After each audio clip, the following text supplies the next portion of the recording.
Welcome back to another edition of History in Your Own Backyard. I'm Susie Selleck, and today we are in Southgate, Kentucky at the Southgate Volunteer Fire Department. I'm joined with Fire Chief John Bates. John, thank you for being here today. You're welcome. So when was the Volunteer Fire Department here in Southgate organized? The Southgate Fire Department was organized in 1909. There were a group of citizens that felt like they needed more fire protection than we were getting at that time. If there was a fire in Southgate, the Newport Fire Department responded. So they got together and chipped in a bunch of money and bought a hose tender and built the first fire station. First fire station. So was the fire station always here? The fire station was always in this general area. The original firehouse was built next door where the city building is now, and that was there until about 1937. And in 1937, it was getting to be too small to hold the fire trucks, and so the city building fire department combination building was built using TVA funds. And the original firehouse was moved to the southwest corner of the property. And then over the years, the fire equipment kept getting bigger and bigger and heavier, and the fire station that we were in was getting to be too big or too small for our equipment. There was a particular problem because in the basement of the city building was our training grounds and our meeting room, and so we met down there, and we were concerned about the weight of the fire trucks. So we had the floor tested in the 1990s.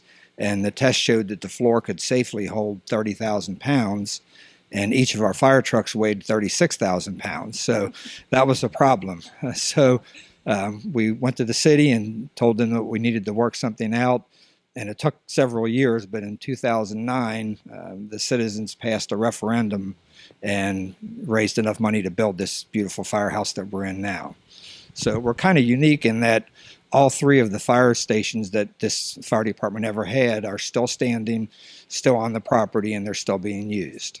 Ballpark, about how much, even this truck right here behind us, how much does that cost you? I think the truck next to us is a 1996, and we paid about $350,000 for that. The truck on the other side, our first response truck, is a 2006, and we paid about $480,000 for that.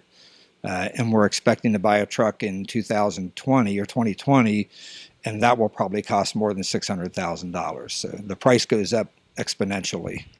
Chief, since 1909, how has the department grown? Well, it's grown quite a bit. We started with just a few volunteers and one hose tender. From there, they bought a second fire engine, and today we've got two beautiful fire engines. We've got a first response vehicle, a utility pickup, and in 1967, the leadership of the fire department decided that Southgate needed better EMS protection than what we were receiving. So they decided to start an ambulance. So the members of the fire department took first aid training, and they bought a used Cadillac hearse. And that was our first ambulance, was an old hearse. And today we've got a beautiful ambulance that we share with the city of Wilder, which is our neighboring city. We both man the ambulance. They man it half the time, and we man it half the time. And it's worked out really well. We make 800 EMS runs a year, so it's pretty busy. How is this all funded and supported? Our funding, we're a separate entity from the city of Southgate. We contract with the city of Southgate for fire and EMS protection, and that's about 80% of our revenue, and then the other 20% we get from fundraisers. We have different events to raise money. Every year in July, the third Saturday in July, we have a huge festival in the street in front of the firehouse, and people come from all over to that. It's the Southgate Fire Department block party. It's very well known. The highlight of that event is we have live turtle races. Oh, nice. So yeah, we race 10 turtles across the track about 10 feet long, and I say we race turtles. That's kind of exaggerating a bit because sometimes it takes the turtles 5 or 10 minutes to go the 10 feet, but it's a lot of fun and everybody enjoys it. Now, can you place bets on these turtles? I hope. Oh yeah, it's just like regular horse betting. Yeah. We have people sponsor the turtles, and they get to name them whatever they would like, and then people bet, and there's a lot of cheering going on to try to convince a turtle to move 10 feet. When I'm speaking with fire departments, a lot of times I like to ask, what has been one of the biggest fires that you've ever dealt with, or one of the biggest fires that's impacted a city? Would you be able to speak on that? You're Sure. from Southgate. Yeah, the Beverly Hills Supper Club fire in May 28th, 1977.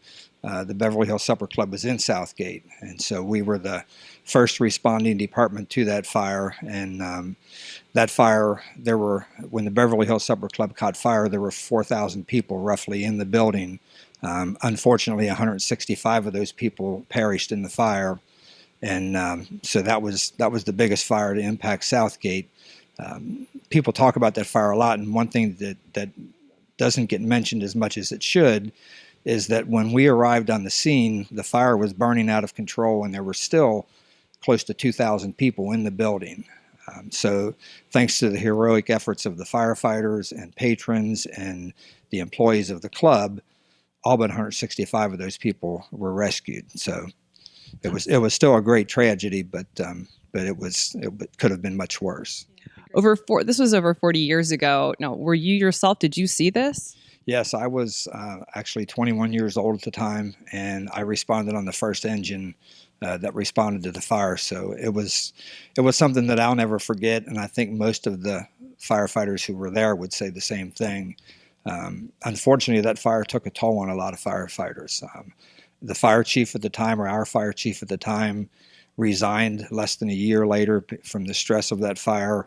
We had probably half a dozen firefighters that just had to give it up after then because they couldn't deal with it. So it was a traumatic event for everyone associated with it.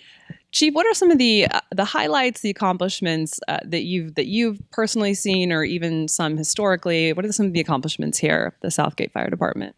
Well, for a small volunteer department, we've really had a lot of great accomplishments. We're very active in the area. We've got over 40 volunteers. Over the years, we've had 25 of our volunteer members who have gone on to take positions as paid firefighters in other departments. We kind of consider ourselves a farm team almost for the paid fire departments in the area. And then we're very active in the state organization. We've had 4 members of our department who were president of the Kentucky Firefighters Association. Since 1985, our fire department Olympic team has won the Kentucky Firefighter Olympics 5 times. Awesome. There's a thing called the Kentucky Firefighters Association Hall of Fame, Okay. and Southgate has 5 members in the Hall of Fame, which is more than any other fire department in the entire state, which is kind of amazing when you consider that we have more than Louisville or Lexington or any of the other cities. So, Yeah. so we've been quite accomplished. And then in 2020, I will become the 5th president of the Kentucky Firefighters Association, and our fire department will host the 100th convention of the KFA. So we're real excited about that. Chief, congratulations. Thank you. That is a huge accomplishment, which if you are the person leading this, then you've got to have a super bright outlook for the future of the department. Yeah, I think the future looks really good, and I'm the chief of the department, but I've got really good help underneath of me. So everything that we accomplish, we kind of accomplish as a team.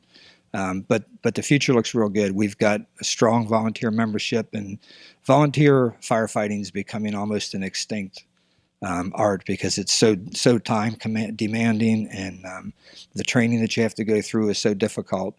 But here at Southgate, we've done really well at keeping volunteers, and I think the future looks good for us. Yeah, 40 strong, you said, for your volunteers right now. Is that right? Yes, 40 active.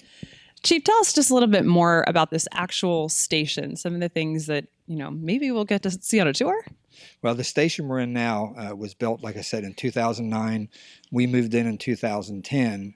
It has a first-class training room. It's on the first floor. We don't have a basement underneath this garage, so we don't have to worry about the floor caving in on us. And we have an exercise room that's fully equipped so that our firefighters can stay in shape. On the second floor, we have sleeping quarters, which we never had in the past. So we have volunteers that will spend the night. When we have the ambulance, the people on ambulance duty spend the night so that they can make a quick response. So we have bedrooms upstairs for that. We have offices which we never had in the past. Wow. I have an office, and my assistant chiefs and my EMS people have offices. So this is a huge upgrade. Huge upgrade over what we had in the past. And what we had in the past was nice, but this was a major addition to the fire department when we got this. And our membership grew when we moved into this station because of the fact that people who live further away could still be firefighters and spend the night and still make responses. Thank you for watching another edition of History in Your Own Backyard. Today we were in Southgate, Kentucky at the Southgate Volunteer Fire Department. We were here with Fire Chief John Bates. John, thanks again for joining us. You're welcome. I enjoyed it. All right. Well, I'm looking forward to our tour. Remember, travel slowly and stop often. Bye for now.